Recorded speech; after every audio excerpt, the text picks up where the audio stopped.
Good morning. देखिए, हमारा यहाँ तक हो गया था। इसके आगे हम लोग करेंगे अभी टाइप्स ऑफ अर्बन गवर्नमेंट। मैंने नाम आपको बता दिए थे, तो वन बाय वन स्टार्ट करते हैं। पहला है म्युनिसिपल कॉर्पोरेशन। बस थोड़ा थोड़ा स्ट्रक्चर जान लेंगे कि क्या क्या चीजें होती हैं ये। तो म्युनिसिपल कॉर्पोरेशन कहाँ पर होता है? बिग सिटीज में होता है। तो लिखा हुआ है municipal corporation are created for the administration of big cities like Delhi, Mumbai, Kolkata, Hyderabad, Bangalore, others. अब होगा क्या, कैसे क्रिएट किया जाएगा इसको? तो जो हमारी कंट्री का लेजिस्लेचर है, ठीक है, वो डिसाइड करेगा। तो वो यहाँ पे लिखा हुआ है, भले स्टेट लेजिस्लेचर, ठीक है। तो establish in the states bye the act of the concern state legislature. यहाँ पे जो बोल रहा है कि स्टेब्लिश की जगह स्टेट के थ्रू उस पर्टिकुलर स्टेट में जहाँ से वो बिलोंग करता है। लेकिन इसके लिए पहले कौन रूल बना रहा होगा? पार्लियामेंट। या तो ये स्टेट के अंदर होता है या फिर ये यूटी के अंदर होता है। और इसके लिए यूटी में है तो क्लियरली कौन रूल बनाएगा? पार्लियामेंट। क्योंकि यूटी का पूरा देखभाल कौन करता है? प्रेसिडेंट। और प्रेसिडेंट के अलावा parliament. There may be one common act for all the municipal corporation in a state for or a separate act for each municipal corporation। कहने वाली बात यह है कि स्टेट के अंदर जो म्युनिसिपल कॉर्पोरेशन होता है उसके लिए अलग से एक्ट होता है। एक्ट यानी सेट ऑफ रूल्स। अब बोल रहे हैं म्युनिसिपल कॉर्पोरेशन है थ्री अथॉरिटीज। म्युनिसिपल कॉर्पोरेशन में तीन अथॉरिटीज यानी काम करने वाले अधिकार क्षेत्र तीन होते हैं। क्या क्या है? द काउंसिल, एक काउंसिल होती है, the standing committee and the commissioner. तो बहुत सिंपल सी बात है, ग्रुप ऑफ मेंबर काउंसिल कहलाता है। जो कमिटी अलग अलग मामलों में देखभाल करेगी वो स्टैंडिंग कमिटी होती है। और जो उसका चेयरमैन है वो क्या हो जाएगा? कमिश्नर हो जाएगा। जैसे आपने कभी मूवीज में देखा होगा म्युनिसिपल कमिश्नर होता है एक, तो वही यहाँ पे म्युनिसिपल कमिश्नर के नाम से जाना जा रहा होगा। द काउंसिल इज डिलिबरेटली और legislative wings of the corporation. Deliberative और लेजिस्लेटिव यानी रूल्स और रेगुलेशन बनाना और लोगों तक पहुंचाना, ये तो काम है। It consider councillors directly elected. तो जो काउंसलर्स होंगे डायरेक्टली इलेक्टेड होंगे by the people as well as a new nominated person having knowledge और एक्सपीरियंस ऑफ म्युनिसिपल एडमिनिस्ट्रेशन। और जो भी आएगा इसमें पर्सन जो कुछ नॉमिनेट किए जाएंगे, नॉमिनेट यानी बस एक तरीके से गवर्नमेंट अपनी तरफ से कुछ एड ऑन करती है लोगों को, उनके पास नॉलेज होनी चाहिए म्युनिसिपल एडमिनिस्ट्रेशन की। इसके अलावा अगेन हम लोग जानते ही हैं S T S C OBC, मतलब एस टी एस सी और वुमेन के लिए सीट रिजर्व होगी यहाँ पे। तो वही है S C S T and women के लिए सीट रिजर्व होती है। और कौन सा कॉन्स्टिट्यूशनल अमेंडमेंट है ये तो हम लोगों को मालूम ही है, 74 कॉन्स्टिट्यूशनल अमेंडमेंट। जो इसका हेड होगा उसे मेयर के नाम से जानते हैं हम लोग। मेयर आपने सुना होगा, बड़ी बड़ी सिटीज के अंदर होता है मेयर, ठीक है। अब मेयर है तो उसकी हेल्प करने के लिए कहीं बीमार भी पड़ सकता है मेयर, तो उसकी हेल्प के लिए कौन होगा? डेप्यूटी मेयर होगा। इलेक्शन कैसे होते होंगे? डायरेक्टली होंगे, ठीक है। He is elected in majority of the state for a 1 year renewal term. Renewal यानी बार बार उसको रिन्यू किया जा सकता है, यानी एक ही इंसान दोबारा से जीतकर कई बार आ सकता है। बोल रहा है he is basically an ornamental figure and a formal head of the corporation.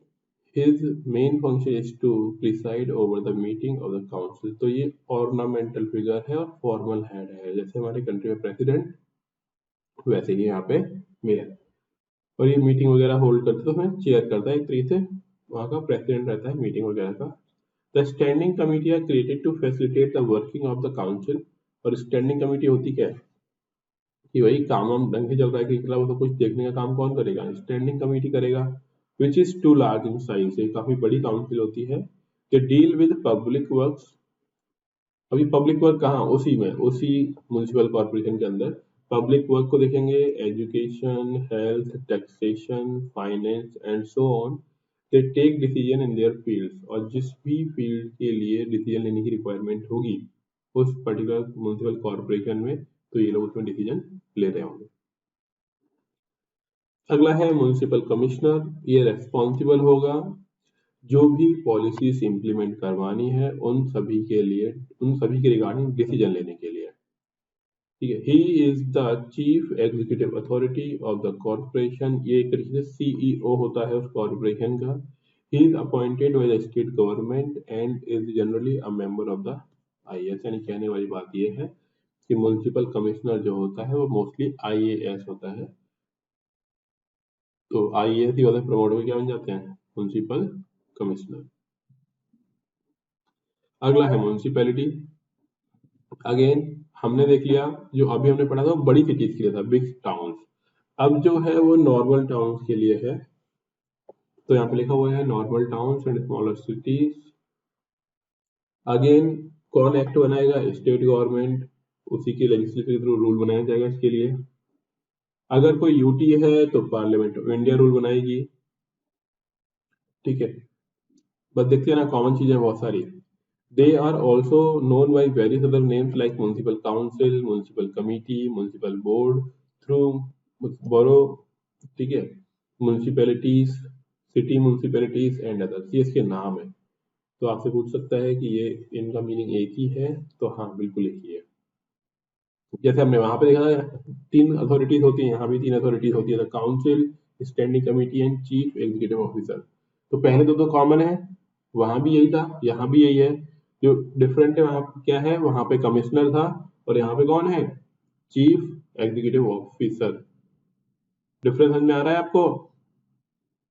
इससे पहले वाला पढ़ा था, वहां पे क्या था, काउंसिल था, स्टैंडिंग कमेटी था और कौन था, कमिश्नर था। जबकि म्युनिसिपैलिटीज में कौन है, काउंसिल है, standing committee and chief executive officer. ठीक है, फिर अगेन वही लाइन, डिलिबरेटली लेजिस्लेटिव विंग होती है इसकी, कंसिस्ट करती है councillors directly elected by the people. अगला है, the council is headed by a president और chairman, he is assisted by a vice president. हमने वहां पे क्या पढ़ा था, एक मेयर होता है और डेप्यूटी मेयर होता है, कुछ पढ़ा था ऐसा, देखो। हाँ सर। ठीक है, तो कॉमन चीजें काफी काफी देखते जाइए। और यहाँ पे कौन होगा, एक प्रेसिडेंट और वही डेप्यूटी प्रेसिडेंट। मीटिंग वगैरह होंगी तो ये एक तरीके से चेयर करेगा, चेयर यानी वो अध्यक्ष होगा। तो लिखा हुआ है मेयर की तरह ये सब कुछ काम करता है अपने एरिया में।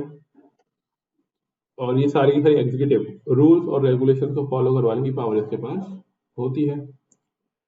अगला स्टैंडिंग कमेटी, जैसे अभी हमने देखा था, वो सब कुछ क्या डील करेगी, वही public work, health, taxation, finance, जो पहले वाले में भी था वही सेम काम। अगला है chief executive officer, chief municipal officer, यही डे टू डे के जो काम हो रहे हैं ना। देखो सीईओ, ध्यान रखना, जहां भी ये सीईओ होता है बेसिकली, सीईओ, जहां भी सीईओ आ जाए, सीईओ का काम ही होता है कि डे टू डे की चीजों को हैंडल करना। और कौन अपॉइंट करेगा इसको, स्टेट गवर्नमेंट इसको अपॉइंट करती है। तो वहां पे एक आईएएस था, अभी हमने जो पढ़ा। ठीक है, और इसे कौन अपॉइंट करेगा, स्टेट गवर्नमेंट। अगला है notified area committee. Basically notified area committee मतलब जिस एरिया को नोटिफाई कर दिया हो किसी भी पर्टिकुलर कैटेगरी में, जैसे किसी चाहे इंडस्ट्रियल टाउन हो या फिर कुछ और स्पेसिफिक टाउन कर दिया हो, तो जहाँ पे इंडस्ट्रियलाइजेशन आ रहा है उसको नोटिफाई कर दिया गया है, तो किसमें आ जाएगा, नोटिफाइड एरिया कमिटीज के अंदर। फिर वही इसके अंदर जो भी डिसीजन वगैरह लेने हैं उसके लिए स्टेट गवर्नमेंट इंपॉर्टेंट होगी, रूल्स और रेगुलेशंस बनाएगी। और उस नोटिफाइड एरिया के अंदर जितने भी काम करने हैं डेवलपमेंट वाले, सारे के सारे, हेल्थ है, ठीक है, सैनिटेशन, टैक्सेशन, वो सब कुछ ये ही लोग देख रहे होंगे। तो इस एरिया को हम लोग क्या बोलते हैं, this area is, it is called notified area committee. जो कमिटी इसकी देखभाल के लिए बनाई जा रही होगी उसको हम लोग बोल रहे होंगे। फंक्शंस वगैरह क्या है, फ्रेमवर्क क्या है, तो वही स्टेट म्युनिसिपल एक्ट बनता है इसके लिए, बनेगा। फिर वो गैजेट, हमने सुना होगा गवर्नमेंट का जो गजट आता है ना, उसमें एक बार लिख दो, उसके बाद वो क्या बन जाता है, रूल बन जाता है। आगे बोल रहे हैं कि पावर कैसे होगी, तो म्यूनिसिपैलिटीज के बराबर इसके पास पावर होती है। बस ये थोड़ा सा छोटा बॉडी है, उससे एक तरीके से याद करने की रिक्वायरमेंट नहीं है, बस एक बार रीडिंग ही करनी है आपको। अगला बोलना चाह रहा है कि a it is neither an elected body nor a statutory body, ना तो इलेक्टेड है और ना ही स्टैच्यूरी है ये। और इसमें से दिया हुआ है नॉमिनेट करता है कौन, स्टेट गवर्नमेंट करता है। लेकिन ध्यान रखना ये ना तो इलेक्टेड बॉडी है और ना ही स्टैच्यूरी बॉडी है। हमने दोनों तरीके ये पढ़ ली है, इलेक्टेड यानी इलेक्शन के थ्रू चुनकर आने वाली, स्टैच्यूरी यानी परमानेंट बॉडी। ठीक है, जिसका जिक्र कहीं ना कहीं वो कॉन्स्टिट्यूशन में दिया गया हो। ये दोनों ही नहीं है। अगला है town area committee. Town area committee, town मतलब छोटे शहर, स्मॉल टाउन वाले एरिया के अंदर जो एडमिनिस्ट्रेशन देखना होता है उसके लिए क्या बनाया जाता है, टाउन एरिया कमिटी। ठीक है, तो लिखा हुआ है सेमी म्युनिसिपल अथॉरिटी यहाँ पे होती है, मतलब छोटा साइज होगा, छोटी पावर होगी, लिमिटेड वर्क कर पाएंगे, तो वही लिखा हुआ है। And trusted with the limited number of civic functions like drainage, road, street lighting, ठीक है, कंजर्वेंसीज, ये सब कुछ देखने का काम कौन करेगा, town area committee. It is created by a separate act of state legislature. ये एक्ट कहाँ किसके थ्रू बनता है, स्टेट लेजिस्लेचर के थ्रू बनता है। स्टेट लेजिस्लेचर को हम लोग क्या बोलते हैं, विधानसभा। ठीक है ना। It's composition, function, other matters are governed by the act. और जो भी से काम है, नंबर ऑफ मेंबर्स हैं, पावर्स है, सब कुछ एक्ट में लिखी हुई होती है, पर हमें पढ़ने की रिक्वायरमेंट है नहीं कि क्या लिखा हुआ है उस एक्ट में। अगला है it may be wholly elected और wholly nominated by the state government और पार्शली इलेक्टेड और पार्शली नॉमिनेटेड, मतलब जैसे चाहे स्टेट गवर्नमेंट पूरी की पूरी नॉमिनेट करना चाहे पूरी की पूरी नॉमिनेट कर सकता है, आधी नॉमिनेट करना चाहे आधी नॉमिनेट कर सकता है, एक दो मेंबर नॉमिनेट करना चाहे एक दो मेंबर नॉमिनेट कर सकता है। यानी सीधी सी बात है कि कैसे फंक्शंस चलाना है टाउन एरिया कमेटी का पूरी तरीके से किसके हाथ में होगा, ये स्टेट लेजिस्लेचर के हाथ में होगा। अगला है कैंटोनमेंट एरिया। तो कैंटोनमेंट एरिया के बारे में हम लोगों ने थोड़ी सी बात की ही थी। ठीक है, मैंने बताया भी था कि बेसिकली से हम लोग किस तरीके से मान रहे होते हैं कि तरीके से छावनी वाला एरिया। ठीक है, छावनी यानी कुछ आर्मी वगैरह रहती होगी। तो देखिए यहाँ पे A cantonment board is established for municipal administration for civil population in the cantonment area। तो जहाँ पे कैंटोनमेंट एरिया होगा वहां पे आम लोग, सिविल लोगों की देखभाल के लिए, उनकी फैसिलिटीज के लिए क्या बनाया जाता है, कैंटोनमेंट बोर्ड बनाया जाता है। It is set up under the provision of cantonment act of 2006। ये ध्यान रखिए कि ये कौन से प्रोविजन के थ्रू एक्ट बनाया गया, तो ये बनाया गया cantonment area cantonment act of 2006। कौन बना रहा होगा, सेंट्रल गवर्नमेंट। क्या होता है, it works under the administrative control of defence ministry of the central government. यानी डायरेक्टली यहाँ पे डिफेंस मिनिस्ट्री इन्वॉल्व होती है जो कि सेंट्रल गवर्नमेंट के अंडर में काम करती है। तो इसीलिए जो भी अभी हमने पढ़ा उससे डिफरेंट है अभी तक। तो यहाँ पे लिखा हुआ है thus unlike the our 4 type of urban local bodies which are created and administered by the state government, a cantonment board is created as well as administered by central government. तो बताना चाह रहा है कि अभी तक हमने जो भी पढ़ा था वो सब कुछ कौन एक्ट बना रहा था उसके लिए, स्टेट गवर्नमेंट। ठीक है, या फिर हम बोल सकते हैं स्टेट लेजिस्लेचर। लेकिन यही वो है कैंटोनमेंट एरिया, ये है, या फिर हम बोल सकते हैं कैंटोनमेंट बोर्ड, जिसके लिए रूल और रेगुलेशन कौन बनाएगा, सेंट्रल गवर्नमेंट। ठीक है, the cantonment act of 2006 was enacted to consolidate and amend the law relating to the administration of cantonment with a view to impart greater democratization, improvement of their financial base to make provisions for developmental activities and for matter connected with them. This act has repealed the Cantonment Act of 1924। अब देखो ये क्या बोलना चाह रहा है, वही common चीजें हैं कि जहां पर कोई पर्टिकुलर एरिया है जिसे कैंटोनमेंट एरिया डिक्लेयर किया गया है, वहां पे सब कुछ हैंडल करना कि वहाँ पे डेमोक्रेसी चल रही है कि नहीं चल रही है, फाइनेंशियल मतलब स्टेटस कैसा है, डेवलपमेंटल एक्टिविटीज कैसी कैसी हैं, और कनेक्टिविटी कैसी है। कनेक्टिविटी यानी रोड वगैरह का सिस्टम या फिर रोड वगैरह का नेटवर्क वहाँ पे कैसा है, ये सब देखने का काम यही करता है। और ये बताया जा रहा है जब हम पुराने टाइम की बात करते हैं तो ये एक्ट हटा दिया गया था, रिपील यानी खत्म कर दिया गया था 1924 में। बट एट प्रेजेंट की अगर हम बात करते हैं, there are 62 cantonment boards in the country. They are grouped into 4 categories on the basis of civil population. तो अब देखो नंबर में नहीं फंसना है, बस ये ध्यान रखना है कि हमने इनको बेसिकली 4 कैटेगरीज में डिवाइड किया हुआ है, जो कि क्या है, कैंटोनमेंट एरिया के नाम से हम लोग जान सकते हैं, तो कैंटोनमेंट बोर्ड।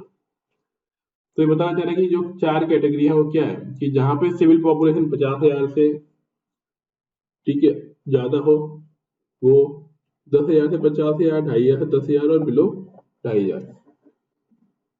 तो अपने आप ही इनका अलग अलग जोन हो गया, और फिर पावर बराबर भी डिवाइड उसी तरह से की जाएगी जिस तरीके से पॉपुलेशन यहाँ पे होगी। अगले लिखा हुआ है कि a cantonment board is partly elected partly nominated members. Sir हाँ जी सर, ये 10,000 से 50,000 जो लिखा हुआ है, इस बार एक बार और समझाइए तो। सिविल पॉपुलेशन यानी जो हमने ऊपर अभी बात की थी कि कैंटोनमेंट बोर्ड 4 कैटेगरी में डिवाइड किए गए, तो वो जो 4 कैटेगरी है on the basis of civil population, कि वहां पे कितने लोग रहते हैं उस पर्टिकुलर एरिया में। अगर 50,000 से ज्यादा है तो वो कैटेगरी 1 में आएंगे, अगर 10,000 से 50,000 है पॉपुलेशन तो कैटेगरी 2 में आएगी, और 2,500 से 10,000 तो कैटेगरी 3, और अगर 2,500 से कम लोग वहां पर रहते हैं तो वो कैटेगरी 4। बस कैटेगरी डिफाइन की हुई है, ठीक है। कैटेगरी सर कैटेगरी का मतलब वहां पे कितना ध्यान देने की जरूरत है कितना नहीं, उसलिए उसको डिफाइन कर दिया गया। और ये जो मेंबर्स होंगे कैंटोनमेंट बोर्ड के, वो कुछ लोगों को इलेक्ट किया जाएगा और कुछ लोग अपने आप आ रहे होंगे नॉमिनेट होकर। इलेक्ट यानी इलेक्शन होगा, नॉमिनेट यानी उनके लिए इलेक्शन नहीं होगा। हो सकता है वो गवर्नमेंट के ऑफिसर्स वगैरह हो। जो भी इलेक्टेड मेंबर होंगे वो अपने 5 साल के लिए ऑफिस होल्ड करेंगे, और जो भी नॉमिनेटेड होंगे वो तो भाई गवर्नमेंट जॉब में है, तो गवर्नमेंट जॉब में है तो उनका जो भी टाइम होगा उसके बाद ही वो रिटायर्ड हो रहे होंगे। इसके अलावा the military officers commanding the station in the x office of president of the board and presides over the meeting. कोई मिलिट्री ऑफिसर होगा जिसे हम जब भी कोई मीटिंग होगी वो उस मीटिंग का क्या हो जाएगा, एक्स ऑफिशियो हो जाएगा। और एक्स ऑफिशियो का मैंने मतलब आपको समझाया भी है पहले। एक्स ऑफिसर का मीटिंग क्या होता है कि कोई एक पर्टिकुलर पोजीशन पर होने की वजह से कोई दूसरा पोस्ट मिल जाना। तो यहाँ पे एक आर्मी ऑफिसर होगा जो इसका पूरा क्या होगा, चेयरमैन मान सकते हो आप। और क्योंकि अगर ये प्रेसिडेंट है या चेयरमैन है तो इसकी हेल्प करने के लिए वाइस प्रेसिडेंट या वाइस चेयरमैन भी होगा, तो डेफिनेटली वहां पे एक वाइस प्रेसिडेंट भी होगा। The board is elected by the elected members from amongst themselves for a term of 5 year. और जितने भी लोग उस बोर्ड में होंगे इलेक्शन होगा उसके लिए और 5 साल के लिए चुना जाएगा। अगला बोलना चाह रहा है category 1 cantonment board consist of the following members. अभी कैटेगरी 1 2 3 4 इस तरीके से डिसाइड कर सकता है। तो बताना चाह रहा है कि कैटेगरी 1 के अंदर जो कैंटोनमेंट एरिया बनाया होगा उसमें क्या क्या कौन कौन से मेंबर्स होंगे। तो पहले बोलना चाह रहा है कि एक मिलिट्री ऑफिसर होगा जो कमांड करेगा स्टेशन को, एक एग्जीक्यूटिव इंजीनियर होगा कैंटोनमेंट एरिया के अंदर, एक हेल्थ ऑफिसर, एक मैजिस्ट्रेट जो डिसीजन वगैरह देगा, मिलिट्री ऑफिसर जो नॉमिनेट किया जाएगा, इसके अलावा ऑफिसर कमांडिंग उस जो जो भी ऑफिस होगा उसको हैंडल करने वाला। इसके अलावा 8 मेंबर इलेक्ट किए जाते हैं कैंटोनमेंट एरिया से, और देन सीईओ उस कैंटोनमेंट बोर्ड का। और ये वही है पूरी की पूरी एक्टिविटीज चलाएंगे। कौन सी एक्टिविटीज, वही पहली चीज है डेवलपमेंट को चेक करना, taxation, revenue, non taxation, basic facilities, सब कुछ अरेंज करने का काम इन्हीं का होगा, ठीक है। वो इसमें लिखा हुआ है। तो अब ये तो हम समझ ही गए कि बेसिकली हम लोग म्यूनसिपैलिटीज पढ़ रहे हैं तो इन्हीं के डेवलपमेंट की बात की जा रही होगी, ठीक है। और म्यूनसिपैलिटीज में क्या डेवलप कर सकते हैं हम लोग, transportation, housing, sanitation, health, tax issues, toll tax अगर सिटी के अंदर कहीं लग रहा है तो वो सब कुछ चीजें देखने की पावर इसके पास होती है। अगला देखिए टाउनशिप्स। टाउनशिप्स में क्या हो रहा है कि छोटा मोटा कोई एरिया, बिल्डअप एरिया, कोई हाउसिंग, जैसे आपने देखा होगा ना अलग अलग नाम से अलग अलग जगह टाउनशिप खुल जाती है। एक एरिया ले लिया कुछ किलोमीटर का और वहां पे बिल्डिंग वगैरह बना दी, तो उसे हम लोग क्या बोलते हैं, टाउनशिप। अब इन टाउनशिप्स में अल्टीमेटली सबसे मेन काम क्या होता है कि उनको फैसिलिटीज मिल जाए, पब्लिक को, जो पब्लिक वहां पर रह रही है उसे सिविक एमिनिटीज मिल जाए, उस वो जरूरी होती है, ठीक है ना।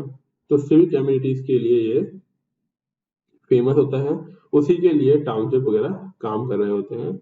अब यहाँ पे सिविक एमिनिटीज चाहिए तो वही टेक्निकल नॉन टेक्निकल लोगों की रिक्वायरमेंट होगी, ठीक है।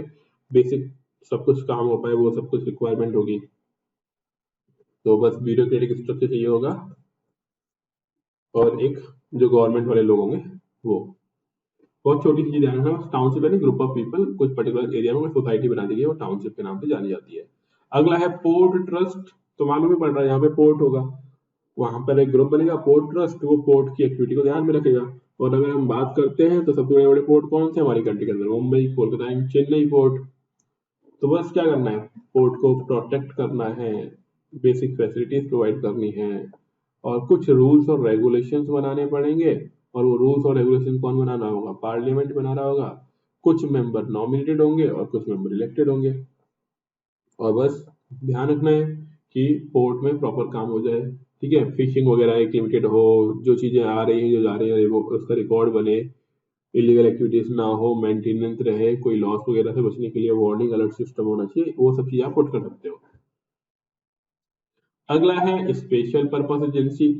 स्पेशल पर्पस एजेंसी का मतलब नाम से ही मालूम पड़ रहा है कि देखो जो चीज हमने ऊपर पढ़ ली वो तो ठीक, उसके अलावा जो बच गया कोई भी ग्रुप, उसके लिए स्पेशल तरीके से हम लोग अलग एक ग्रुप बना देते हैं और वो पर्टिकुलर टाइप के फंक्शंस करेगा, इसीलिए उसको हम लोग किस नाम से जान रहे हैं, special purpose agency.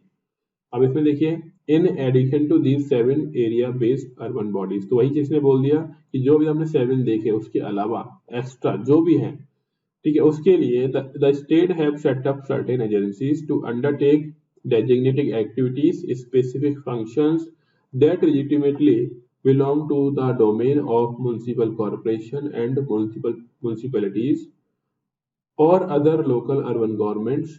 In other words, these are function based and not area based, ठीक है। तो ये कुछ एरिया फंक्शन बेस्ड होते हैं, यानी इनको हम लोग डिफाइन कैसे कर रहे हैं, इनको हम लोग डिफाइन कर रहे हैं कि इनका काम क्या होगा, ना कि हम एरिया वाइज की कैसे कौन से एरिया में हम लोग किस नाम से इसको जानेंगे।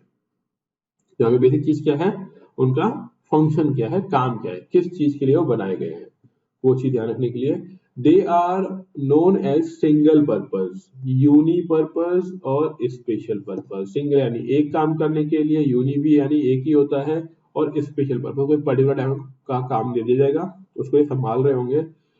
एजेंसीज और functional local bodies, some such bodies are. तो अब यहाँ पे देखो ये कुछ बॉडीज दी हुई है, इनका एक ही काम होगा जिसके लिए बनाए जा रहे होंगे। टाउन इंप्रूवमेंट ट्रस्ट, तो टाउन को इंप्रूव करने के लिए। अर्बन डेवलपमेंट अथॉरिटीज, तो अर्बन को एरिया को डेवलप करने के लिए। वाटर सप्लाई और सीवेज, तो ये सिर्फ वाटर का काम देखेगा, और सीवेज यानी गंदगी वाला जो पानी निकल रहा है नाली वगैरह का, उसको देखना। हाउसिंग बोर्ड, घर बनाना, एरिया को डेवलप करना। पॉल्यूशन कंट्रोल, तो आपको मालूम ही है कि भाई पॉल्यूशन जो बढ़ रहा है तो कैसे कंट्रोल करना है, उसके लिए। इलेक्ट्रिसिटी सप्लाई, तो काम यही होगा कि हर किसी तक इलेक्ट्रिसिटी पहुंचे और इलेक्ट्रिसिटी का लीकेज वगैरह कम हो, उसको देखना। सिटी ट्रांसपोर्टेशन बोर्ड, तो वही रेलवे, रोडवे, ठीक है, लोकल सिटी बस कैसे चल रही हैं, उन सब चीजों को ध्यान रखने का काम इसका होगा। So these functional local bodies are established as statutory body by act of state legislature or as a department by an executive resolution. तो ये है क्या, इनको क्या कर दिया गया है, स्टेचुरी बॉडीज बना दिया गया है एक एक्ट के थ्रू, और ये सारी बॉडी ऑटोनॉमस होते हैं और ये अपने काम इंडिपेंडेंटली करते हैं। ऑटोनॉमस यानी किसी दूसरे के दबाव में नहीं है, किसी दूसरे से फर्क नहीं पड़ता है, अपने आप में ये सारी की सारी चीजें हैंडल कर सकते हैं। म्युनिसिपल कॉर्पोरेशन और म्युनिसिपैलिटीज एंड सो फोर्थ, यानी इसके अलावा अगर हम बात करते हैं और भी चीजें, वो सभी इसी में आती हैं, लेकिन they are not subordinate agencies, लेकिन ये सबऑर्डिनेट नहीं है लोकल म्युनिसिपल बॉडीज के, यानी इनकी वैल्यू इक्वल है उनसे। म्युनिसिपल वाले जो लोग हैं वो इनको ऑर्डर नहीं देंगे कि भाई ये वाला काम करो, इनकी वैल्यू उनके बराबर ही होती है। नॉट सबऑर्डिनेट का मीनिंग होता है उनके अंडर में काम ये लोग नहीं करते हैं, ठीक है। तो ये हो गया। अगला है म्युनिसिपल पर्सोनल। म्युनिसिपल पर्सोनल का मीनिंग क्या होता है कि बेसिकली वर्किंग नेचर किस तरह का काम किया जाएगा। तो उसके लिए वर्किंग का नेचर क्या है, तो बेसिकली 3 टाइप के वर्किंग नेचर होते हैं, सेपरेट पर्सनल सिस्टम, यूनिफाइड और इंटीग्रेटेड। नाम से मालूम पड़ रहा है, सेपरेट मतलब हर एक काम को करने के लिए अलग अलग ग्रुप बना देना। देखिए, under the system each local body appoint, administer and control its own personnel. Each आ गया तो हर किसी का अपना अपना अलग पर्सन होगा हैंडल करने वाला। They are not transferable to other local bodies. जिस लोकल बॉडी में रहेगा उसी में रहेगा, उसको ट्रांसफर नहीं कर सकते हो। It is the most widely prevalent system, और ये सबसे अच्छा है, फैला हुआ सिस्टम है, क्योंकि हर कोई एक ही डिपार्टमेंट में डेडिकेटेड होगा तो ढंग से काम कर रहा होगा। This system uphold the principle of local autonomy and promote undivided loyalty. अब होता क्या है, ये एक तरीके से लोकल ऑटोनॉमी को बना के रखती है और साथ ही साथ किसी भी इंसान की लॉयल्टी को बना के रखती है कि भाई इसी डिपार्टमेंट के काम करना। मान लो किसी का ट्रांसफर हो गया पब्लिक वर्क डिपार्टमेंट में, तो लाइफ लॉन्ग वो पब्लिक वर्क डिपार्टमेंट मतलब प्रमोट ऐसे जॉब लगी उसके अंदर, तो वो लाइफ लॉन्ग उसी डिपार्टमेंट में रहेगा। तो देखो, जब वो एक ही डिपार्टमेंट में रहेगा तो वो पूरे लाइफ भर अपने उसी डिपार्टमेंट के डेवलपमेंट की बातें सोच रहा होगा। तो इससे होगा क्या, उसकी लॉयल्टी काफी अच्छी रहेगी अपने डिपार्टमेंट के लिए। अगला है यूनिफाइड पर्सनल सिस्टम। यूनिफाइड मतलब एक common. In this system, the state government appoint, administer, control the municipal personnel। Government देखती है कौन सी स्टेट वाली। In other words, state-wide services are created for all the urban bodies in the state। तो ये बस समझ लो, यूनिफाइड पर्सनल सिस्टम में क्या होगा, स्टेट गवर्नमेंट कुछ वैकेंसीज निकालती है, उन पर कुछ को अपॉइंटमेंट देती है और वो उसी स्टेट में रहते हैं और उनको आपस में ट्रांसफर किया सकता है लोकल बॉडीज के अंदर, उस स्टेट के अंदर ही, ठीक है। They are transferable between the local bodies in the state. The system is prevalent in the Andhra Pradesh, Tamil Nadu, Uttar Pradesh, Rajasthan, Madhya Pradesh and so on, ठीक है। ये कौन कौन सी स्टेट में उनका नाम आ गया और इसमें ट्रांसफरेबल होते हैं एक लोकल बॉडी से दूसरी लोकल बॉडीज के अंदर, लेकिन इनका स्टेट चेंज नहीं होगा, क्योंकि एक तरीके से ये मान लो ये स्टेट गवर्नमेंट की नौकरी है। स्टेट गवर्नमेंट की नौकरी मतलब ट्रांसफर कहीं भी होगा, स्टेट के अंदर ही रहोगे, ठीक है। ऊपर जो हमने पढ़ा उसमें क्या हो सकता है, क्योंकि वो स्टेट से इतना कनेक्टेड नहीं है, या फिर ऐसे समझो कि एक आईएएस की नौकरी लग गई और एक पीसीएस की नौकरी लग गई, तो पीसीएस में क्या कभी आपको एक स्टेट से दूसरी स्टेट में ट्रांसफर कर सकता है पीसीएस के अंदर? नहीं करेगा, है ना। पीसीएस हमेशा स्टेट के अंदर होता है, लेकिन आईएएस को तो डेफिनेटली एक स्टेट से दूसरी स्टेट, एक सिटी से दूसरी सिटी में वो ट्रांसफर कर सकता है। वहां पे कैडर सिस्टम होता है, ठीक है ना। वही बोलना चाह रहा है कि यहाँ पे क्या है, कैडर सिस्टम होता है। अगला है इंटीग्रेटेड पर्सनल सिस्टम। अब इंटीग्रेटेड में क्या होगा, तो देखिए, under the system the personal of the state government and those the local bodies form part of the same service. In other words, the municipal personnel are the member of the state service. They are transferable not only between the local bodies in the state, but also between local bodies and department of state government. तो ये बस ये line ध्यान रखनी है कि उनको ना सिर्फ एक लोकल बॉडी से दूसरी लोकल बॉडी के बीच में ट्रांसफर कर सकते हैं, बल्कि अलग अलग डिपार्टमेंट में भी उनका ट्रांसफर किया जा सकता है, डिफरेंट डिपार्टमेंट में। तो ये चीज की है, there is no distinction between local civil services and state civil service. तो यहाँ पे लोकल और सिविल कोई डिफरेंस नहीं है। और ये कौन कौन सी स्टेट में काम कर रहा है, तो ये कुछ स्टेट में काम कर रहा है, जैसे उड़ीसा, बिहार, कर्नाटका, पंजाब और हरियाणा के अंदर। कौन कौन से इंस्टीट्यूशंस हैं, तो देखिए, various national level institution providing training to the municipal personnel. जैसे यूपीएससी के अंदर आईएएस बनने पर कहाँ कहाँ ट्रेनिंग होती है, तो वैसे यहाँ पे बताना चाह रहा है कि जो म्युनिसिपल कॉर्पोरेशन के लोग होते हैं वो कहाँ पे ट्रेनिंग लेते हैं।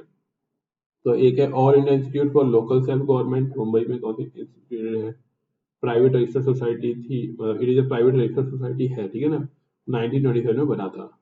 अगला है centre for urban and environmental studies, new Delhi के अंदर है। तो आगे लिखा हुआ है कि सेटअप किया गया 1967 में। रिकमेंडेशन किसने दी थी, नूरुद्दीन अहमद कमेटी ने, कि भैया म्युनिसिपल लोगों को भी ट्रेनिंग की रिक्वायरमेंट होती है, जो साफ सफाई करते हैं उनको भी। अगला है regional centres for urban and environmental studies. Environment के बारे में समझना है, रीजनल एरिया के बारे में समझना है, तो ये भी सेटअप किया गया कब, 1968 में कहाँ Kolkata, Lucknow, Hyderabad and Mumbai. Again recommendation किसकी थी? नूरुद्दीन अहमद कमेटी की। उन्होंने बताया कि भैया ऐसा रीजनल सेंटर भी बना दीजिए। इसके अलावा national institute of urban establishment या फिर एस्टेब्लिशमेंट के लिए बनाए गए, वो है 1976 में। फिर ह्यूमन सेटलमेंट मैनेजमेंट, अब ये बहुत सारे इंस्टीट्यूट है ना, एक आध दो एग्जाम्पल के लिए याद रखो, बाकी कुछ और पूछ लेगा तो बात तो अलग है ही। अगली चीज है रेवेन्यू कहाँ से आता है, रुपया कहाँ से आता है। तो बहुत सिंपल सी बात है, हम लोग इनको कई बार पढ़ चुके हैं। पहला है टैक्स रेवेन्यू, कि जितने भी टैक्स लगा सकता है म्यूनसिपैलिटीज, उससे होने वाली इनकम। तो यहाँ पर टैक्स को सारे के सारे लिखे हुए हैं, ईटीसी लगा देना अगर आगे याद ना रहे तो। Property tax is the most important tax revenue. कोई भी बिल्डिंग खरीदना है, कोई प्रॉपर्टी खरीदना है, तो प्रॉपर्टी टैक्स बहुत इंपॉर्टेंट होता है, बाकी ऊपर टैक्स किए हुए। अगला है नॉन टैक्स रेवेन्यू। अब नॉन टैक्स रेवेन्यू क्या होता है कि कहीं पे कोई प्रॉपर्टी है, उसे रेंट आ रहा है, गवर्नमेंट की प्रॉपर्टी, कोई ऑफिस बिल्डिंग वगैरह, उसका रेंट है, कहीं पे फी लगा रखी है, फाइन है, लॉयल्टी है, प्रॉफिट है, डिविडेंड है, इंटरेस्ट, ये सब कुछ किसमें आता है? नॉन टैक्स में। यानी जो चीज टैक्स के फॉर्म में नहीं आ रही है ना, वो नॉन टैक्स। जैसे गवर्नमेंट ने अपनी कोई बिल्डिंग बना रखी हो, फिर उसको रेंट पे दे दिया हो किसी प्राइवेट एंटिटी को, तो किसमें जाएगा? वो नॉन टैक्स में जाएगा। वाटर की सप्लाई की जाती है, वाटर के लिए रुपए लिए जाते हैं, बिजली की सप्लाई की जाती है, बिजली के लिए रुपए लिए जाते हैं, तो वो सब कुछ क्या है? फी है। और अगर मान लो चोरी करते हुए पकड़े तो फाइन लगाया जाएगा, तो उससे होने वाली इनकम। ठीक है, कोई पर्टिकुलर काम उनका फिक्स है तो उससे लॉयल्टी आती है, तो लॉयल्टी वाली इनकम। और अगर कोई छोटी छोटी यूनिट है वहां पे उस एरिया में गवर्नमेंट के डिपेंडेंट, तो उससे होने वाला प्रॉफिट है, डिविडेंड, उनको ये भी इनको दिया जाएगा। अगला है ग्रांट्स। तो ग्रांट्स तो आपको मालूम ही है, सेंट्रल गवर्नमेंट या स्टेट गवर्नमेंट देते हैं किसी पर्टिकुलर काम को करने के लिए, फिर किसी इंफ्रास्ट्रक्चर को डेवलप करने के लिए, या फिर किसी स्कीम को चलाने के लिए। तो ग्रांट यानी दिया गया रुपया फ्री में। अगला है डिवॉल्यूशन। ये क्या होता है? This concern fund to transfer of fund to the urban local bodies from the state government. कहने वाली बात क्या है? जो ऊपर से रुपया आया उसको नीचे बांट दिया, डिवॉल्यूशन। ऊपर यानी स्टेट गवर्नमेंट से आया, लोकल बॉडी से बांट दिया, या फिर सेंट्रल गवर्नमेंट से आया, स्टेट गवर्नमेंट को बांट दिया, इससे हम लोग डिवॉल्यूशन बोलते हैं। कौन करेगा इसके लिए? वही स्टेट फाइनेंस कमीशन होता है। तो पूरी कंट्री की बात करते हैं तो सेंट्रल फाइनेंस कमीशन होता है। इसके अलावा और कहां से रुपए ले सकते हैं ये लोग? लोन लेकर। लोन कौन दे देगा? स्टेट गवर्नमेंट दे देगी, ठीक है, या फिर किसी और तरीके से भी लोन ले सकते हैं, लेकिन उससे गवर्नमेंट से अप्रूवल लेना पड़ेगा, जिसे हम लोग बोलते हैं कि फाइनेंशियल इंस्टीट्यूशन बोलेगा ना, तभी आके किसी और तरीके से लोन लेने की कोशिश करेंगे। अदरवाइज कौन लोन देगा इनको? State government. हाँ, ये समझ में आ रहा है कुछ कुछ?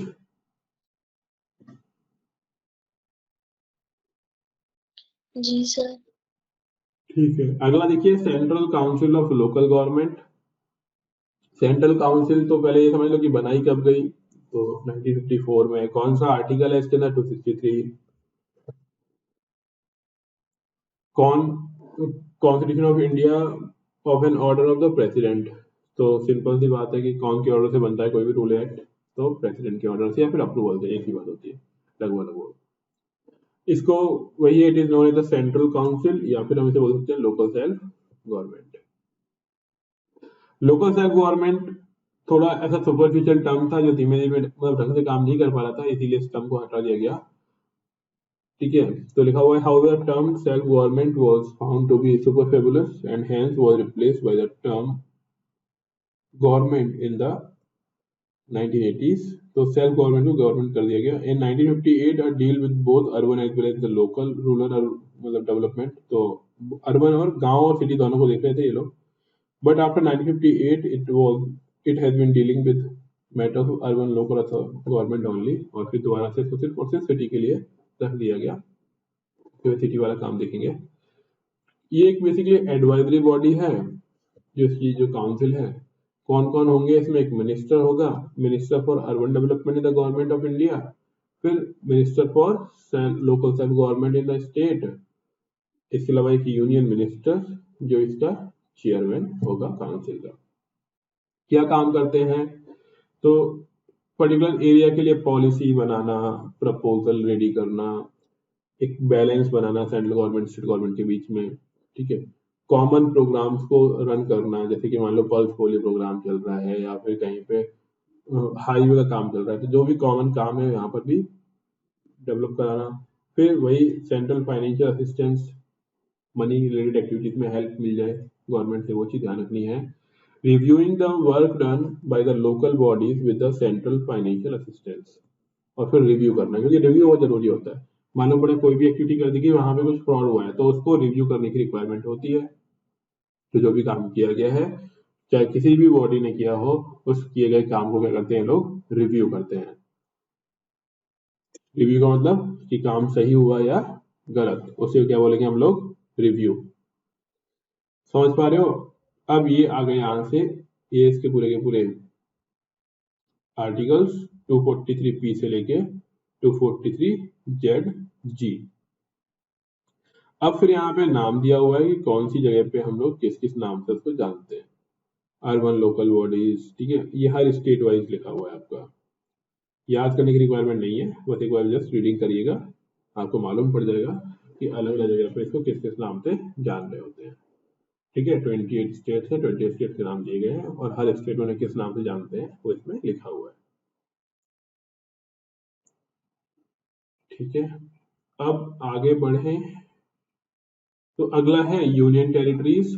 तो ये हमें चैप्टर नंबर 1 में पढ़ा था और ये आर्टिकल नंबर 1 में दिया हुआ है, तो ये अगेन रिपीटेशन है, यूटीज नहीं करेंगे। ठीक है, बस आप लोग पढ़ लीजिएगा यूटीज। मैं एक बार रिकॉल करा देता हूँ, हमने क्या पढ़ा था। यूटीज वो एरिया होते हैं जिसमें कौन रूल कर रहा होता है, डायरेक्टली प्रेसिडेंट, और क्योंकि डायरेक्टली प्रेसिडेंट करता है तो वो हर जगह रूल कर नहीं पाएगा, तो अपनी हेल्प के लिए वहां पे गवर्नर, लेफ्टिनेंट गवर्नर या फिर कोई और तरह का पर्सन वो अपॉइंट कर सकता है जो वहां पे रूल्स और रेगुलेशंस चलाएगा। उसकी कहानी इसमें दी हुई है, छोटा सा चैप्टर है, हमने ऑलरेडी किया हुआ है चैप्टर नंबर 1 और 2 के अंदर, वही चीज है इसके अंदर। समझ पा रहे हो? ये देखो, आर्टिकल अगर पुराना वाला फिर से रिपीट हो जाए, मतलब ऐसे ही चैप्टर पढ़ाया गया अभी फालतू में, हम लोग उसको पढ़ चुके हैं ऑलरेडी। अगला है शेड्यूल्ड एरिया और ट्राइबल एरिया, ये भी हमने कई बार पढ़ा हुआ है। दो तीन चीजें ध्यान रखना है कि 5th शेड्यूल में दिया गया है पर्टिकुलर एरिया या फिर पर्टिकुलर स्टेट के अंदर जहां पे शेड्यूल्ड ट्राइब के लोगों की वैल्यू ज्यादा हो या फिर ट्राइबल एरिया के लोगों की वैल्यू ज्यादा हो, शेड्यूल्ड कास्ट के लोगों की वैल्यू ज्यादा हो, तो उसे हम शेड्यूल्ड या फिर ट्राइबल एरिया डिफाइन कर देते हैं। उस एरिया का जितना भी डेवलपमेंट वाला काम देखेगा काम होता है वो कौन देखेगा, प्रेसिडेंट। वही रूल्स और रेगुलेशंस बनाते हैं इसके लिए।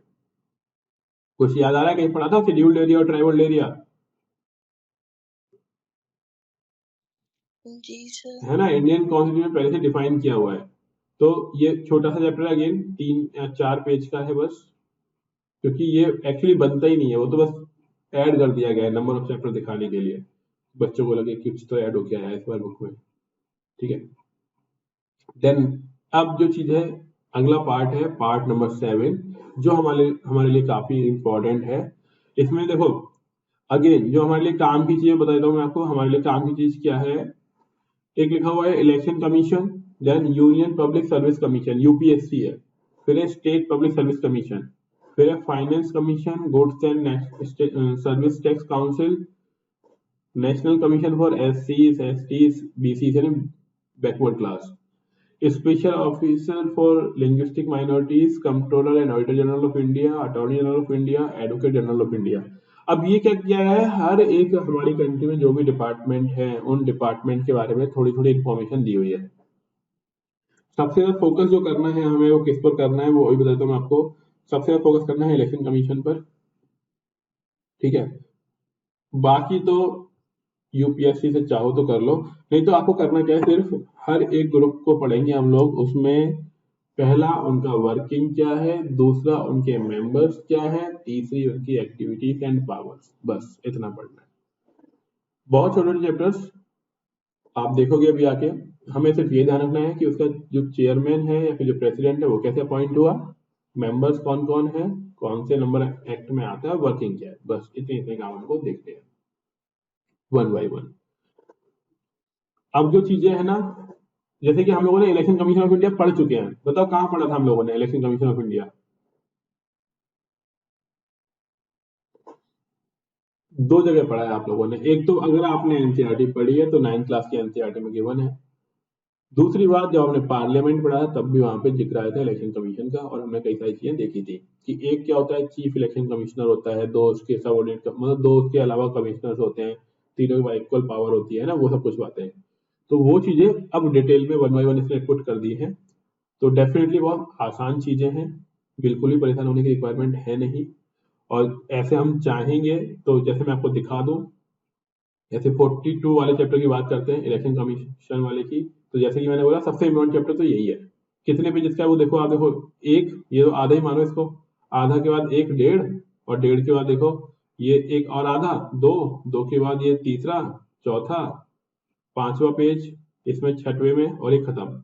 और एक पूरा पूरा भी नहीं है, देखो यहाँ पे छोटा छोटा सा है। तो हम लोग एक एक दिन में 3 या 4 चैप्टर कर रहे होंगे। दिख रहा है ना आपको स्क्रीन पर? जी है ना, सर। दिख रहा है, बहुत छोटे छोटे चैप्टर्स हैं, और इसमें याद करने की रिक्वायरमेंट उससे भी कम है। जैसे मैंने बोला कि याद क्या करना है हमको, पहला हमें ये देख लेना है कि कौन से आर्टिकल के थ्रू उसको अपॉइंटमेंट होता है, चेयरमैन कौन है उसका, वर्किंग क्या है उसकी, और जो उसका कंपोजिशन है, कितने नंबर ऑफ मेंबर्स होंगे, और फिर मेंबर्स का वही देख लेना है ओवरऑल की भैया एज वेज कितनी है, तो वो उसी में आ जाएगा मेंबर्स के साथ साथ। और बस फंक्शन खत्म। छोटे छोटे से चैप्टर्स हैं, और ये 42 नंबर चैप्टर है। और इसके बाद जो अगले कुछ चैप्टर्स हैं काफी आसान। कुछ चैप्टर मैंने आपको कटवा दिए होंगे जिनको पढ़ने की रिक्वायरमेंट बिल्कुल भी नहीं है, उनको बिल्कुल नहीं पढ़ना है। ठीक है, तो अभी तो स्टार्ट कर दें क्या, या फिर बताओ क्या बोलते हो आप लोग? ऑफिस के लिए निकलना है किसी को? सर कॉलेज में जाना है। कॉलेज में जाना है, ठीक है, तो करेंगे, है ना। चिंता मत करो, मुश्किल से एक हफ्ता भी नहीं लगना है। जैसे मैंने आपको बोला था 15 तारीख से पहले पहले हम लोग ये पूरी बुक कंप्लीट कर चुके होंगे। बस आपके एंड पर है, और डेट हमने डिसाइड कर ही ली है, शायद 1 तारीख या 2 तारीख क्या बोली थी, जो भी है ना, कल उसी दिन टेस्ट होगा आप लोगों का, कंप्लीट पॉलिटी का, और लेवल यूपीएससी का होगा। तो अपना आप पुराना रिवीजन करना स्टार्ट कर दो, जो भी आपके पास बुक अवेलेबल है। और कोई समस्या हो तो बताइएगा। और ये भी समझ लो कि हमने इसमें जो भी चीजें थी, और मैं आपको एक चीज बता दूं, हमने जितना पढ़ लिया है ना, जो पढ़ाया गया आपको, वो इंडिया के किसी भी कोचिंग में वो क्लास में नहीं पढ़ाया जाएगा। वो आपको बहुत शॉर्ट में पढ़ाते हैं, नहीं तो आप किसी का भी वीडियो जिसका आपका मन हो ना, किसी भी कोचिंग का वीडियो देख लीजिएगा। वो इतना ना तो आपको चीजें बताएंगे, और ना ही इतना लिखवाएंगे, क्योंकि इतना अगर लिखवाने बैठ गया ना तो बेचारे को 1 साल लग जाएगी इसी को ही क्लास में करवाने में। क्योंकि जब आप देखते हो ना वो एक्सप्लेन करते हैं तो वो बहुत कुछ एग्जाम्पल लेके समझाते हैं। कभी आपने नोटिस किया है क्लास में पढ़ाते टाइम कितना वो कंटेंट डिलीवर करते हैं? अगर किसी ने कभी कोचिंग की होगी तो उनको मालूम होगा, जब वो क्लास में लिखवाते हैं तो उसमें वो कहानियां बहुत सुनाते हैं, मतलब एक्सप्लेन करते हैं बहुत धीमे धीमे। किसी को आइडिया है इस बात का? कोचिंग की है किसी ने? जैसे कि आप नॉर्मल नोटिस करिए कि एक दिन में एक क्लास में कितना पेज लिखवा देते हैं आपको, नंबर ऑफ पेजेस कितने लिखवा देते होंगे?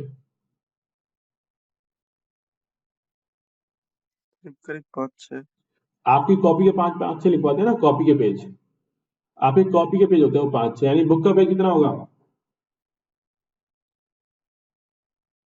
ये तो जानते हैं आप लोग कि बुक में लिखा हुआ कॉपी में लिखोगे तो कॉपी वाला बहुत ज्यादा लिख जाता है, पेज बुक में कम होते हैं। तो अगर आपके कॉपी के पेज 5 या 6 लिख पाए आप लोगों ने, तो बुक का कितना होगा? 2 या 3 ही होगा, हाँ या ना? जी सर। बुक का 2 या 3 ही पेज होगा ना। और अगर आप इसको चेक करोगे ना, हम लोग कौन से चैप्टर पे हैं, 42 वाले नंबर चैप्टर पे हैं। तो 42 चैप्टर पे हैं, और इसमें कुल नंबर ऑफ पेजेस पता है बुक में कितने हैं? किसी को आइडिया है? 892। 892। और टोटल नंबर ऑफ चैप्टर लगभग, अगर आप देखोगे ना 42 चैप्टर्स तक कितने पेज पढ़ लिए, तो लगभग लगभग आपको देखने को मिलेगा लगभग हम लोग 400 पेज से ऊपर निकल चुके होंगे, है ना। तो अगर आपने बुक का एक दिन में 2 पेज लिखा, या फिर मान लो 3 भी लिखा, तो 400 पेज करने में कितने दिन लग जाएंगे?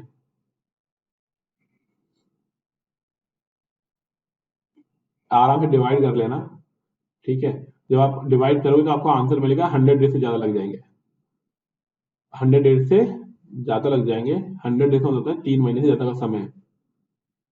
तो सोचो पॉलिटी के अंदर 3 महीने का समय तो देगा ही नहीं, पूरा सिलेबस कंप्लीट करा देते हैं 4.5 महीने के अंदर, जैसे मैंने बताया था आपको वाजीराम का, है ना, 4.5-5 महीने में। तो पॉलिटी का अकेले तो दे नहीं सकते इतना टाइम। पॉइंट समझ में आ रहा है मेरा? तो हमने सफिशिएंट अमाउंट पढ़ लिया है। और एक चीज ये भी बता दो आपको, आईएएस खुद की दम पर निकाला जाता है, ना कि कोचिंग के दम पर, ठीक है?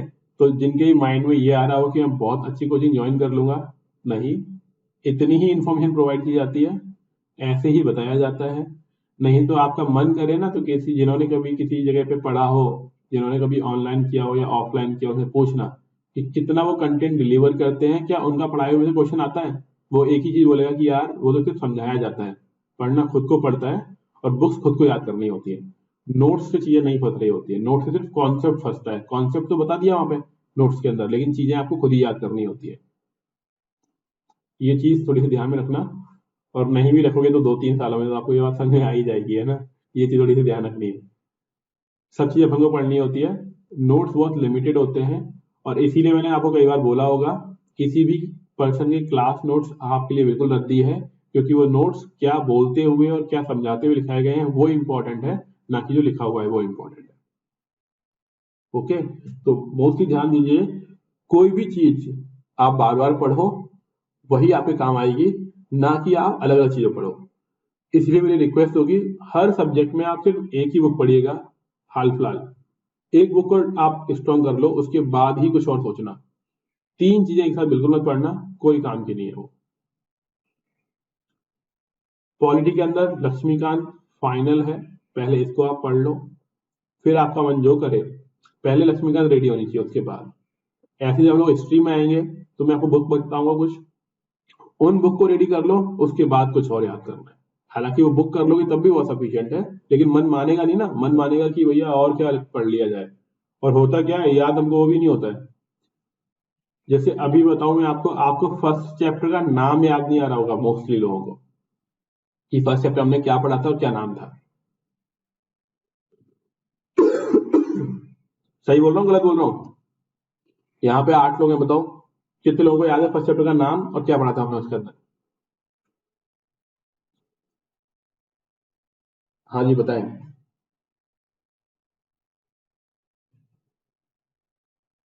Historical background. हाँ, उसमें क्या पढ़ा था? इंडियन कॉन्स्टिट्यूशन बनने से पहले इसका हिस्ट्री। वो तो ठीक है, हिस्टोरिकल बैकग्राउंड समझ आ गया, लेकिन था क्या उसके अंदर? मतलब कोई भी टॉपिक? सर ब्रिटिशर्स ट्रेडिंग के बारे में, और वो लोग कैसे कहाँ आए, क्या किए, कहाँ कौन सा कोर्ट पहला बना, जैसे कलकत्ता में और मद्रास में 1774 में पहला कोर्ट बना था। अच्छा, हाई कोर्ट। ओके, और बताओ, और कोई? सर बहुत सारे एक्ट पढ़े थे, वेरी गुड। हमने वहां पे क्या पढ़े थे? एक्ट पढ़े थे। और एक्ट भी कहां से स्टार्ट कर दिया था हमने? रेगुलेटिंग एक्ट से स्टार्ट किया था, ठीक है? हमने रेगुलेटिंग एक्ट से आते आते हमने फ्रीडम ऑफ इंडिया वाले एक्ट देखे थे, और जहां पे एक एक्ट था हमारा, कुछ इंपॉर्टेंट एक्ट जो थे, जैसे कि regulating act, Pitt's India act, government of India act, 1909 का एक्ट, 1919 का एक्ट, जिसे मॉन्टेग्यू चेम्सफोर्ड रिफॉर्म्स बोला हम लोगों ने, मार्ले मिंटो रिफॉर्म्स बोला, गवर्नमेंट ऑफ इंडिया एक्ट 1935, ये हमारे लिए चीजें थी। तो अगर आप ऐसे अगर रिकॉल कर पा रहे हो ना चीजें, तब तो काम की बात है। और अगर आपको ऐसे रिकॉल नहीं हो पाए ना, इसका मतलब दोबारा पढ़ने की रिक्वायरमेंट है। ये तो मैंने सिर्फ नाम बोले हैं, अभी उसके अंदर क्या लिखा हुआ है वो भी थोड़ा याद आना चाहिए, तब अपने आप को मानो कि हम पढ़ाई कर रहे हैं। और अगर हमें ये चीज याद नहीं आ पा रही है, इसका मतलब अभी तो हमारी बुक ही रेडी नहीं है। तो बुक ही रेडी नहीं है तो कुछ और पढ़ने की रिक्वायरमेंट नहीं है, ठीक है? बात समझ में आ रही है मेरी? और जिसको भी ऐसा फील हो रहा है ना कि कोचिंग करके ही समझ में आएगा, तो भैया मेरे को रुपए साइन कर दो आप लोग, ठीक है? मत वेस्ट करो कहीं और 2-3 लाख रुपए। 2-3 लाख रुपए वैसे वेस्ट करोगे, फिर खर्चे पानी के रुपए वेस्ट करोगे। 7-8 लाख महीने वो साल का पड़ता है एक जगह रहने का, दिल्ली में पढ़ाई करने का, 7 से 8 लाख रुपए। और या तो एक्स्ट्रा हो तो वेस्ट कराओ, और अगर वैसे ही मन कर रहा है कि नहीं थोड़े बहुत तो खर्च करना ही चाहिए, तो मैं अपना अकाउंट नंबर भेज देता हूँ, मेरे को सेंड कर दो और वापस ले लेना मेरे से। बस ये फील कर लेना कि हाँ देखो खर्च ऐसे हो जाते हैं। तो इसलिए परेशान होने की रिक्वायरमेंट नहीं है, चीजें हर जगह कॉमन होती है, वही पढ़ना होता है और हमें ही पढ़ना होता है। किसी भी जगह पर ये देख के मत जाओ कि उस कोचिंग से वो फर्स्ट रैंक कर निकला था, नहीं भैया, वो खुद के दम पे निकला था, कोचिंग नहीं बनाती है फर्स्ट रैंकर, ये बात ध्यान रखो आप लोग। चलो पढ़ाई करो आप लोग, है ना, मिलते हैं अगली क्लास में, मैं इन्फॉर्म कर दूंगा जब भी अपनी क्लास का टाइम होगा। लेकिन एक चीज जो मेरे को आपकी तरफ से चाहिए, जो पेपर होगा 2 तारीख को, पॉलिटी हम लोगों ने जितनी काम की चीजें वो ऑलमोस्ट कंप्लीट कर ली हैं, अब आपका रिवीजन है, पढ़ने के बेस्ड है, और वो टेस्ट का स्कोर ही बताएगा कि आप किस तरीके से पढ़ाई कर रहे हो। तो सभी लोग बहुत ढंग से बुक उठा लो, पढ़ाई कर लो, और सॉफ्ट कॉपी हार्ड कॉपी जो भी आपके पास अवेलेबल है उससे पढ़ाई करो। और डाउट आता है तो अपनी क्लास होगी, क्लास के बाद हम लोग जैसे अभी रुकते हैं ना 5 मिनट, ये 5 या 7 मिनट, उसी टाइम में अपने डाउट पूछ लेते हैं। हर दिन जब भी अपनी क्लास होगी उस क्लास के बाद मार्क करके रखो और पूछ लो कि सर ये समझ में नहीं आ रहा, ये समझ में नहीं आ रहा, हम इस तरीके से डाउट हैंडल करेंगे। ठीक है, कोई और चीज पढ़ाई जा रही होगी वो पढ़ाते रहेंगे, बाद में आपको टाइम मिलेगा उस टाइम में अपने डाउट ले लो। क्लियर है? Okay sir. ओके चलिए, ओके सर।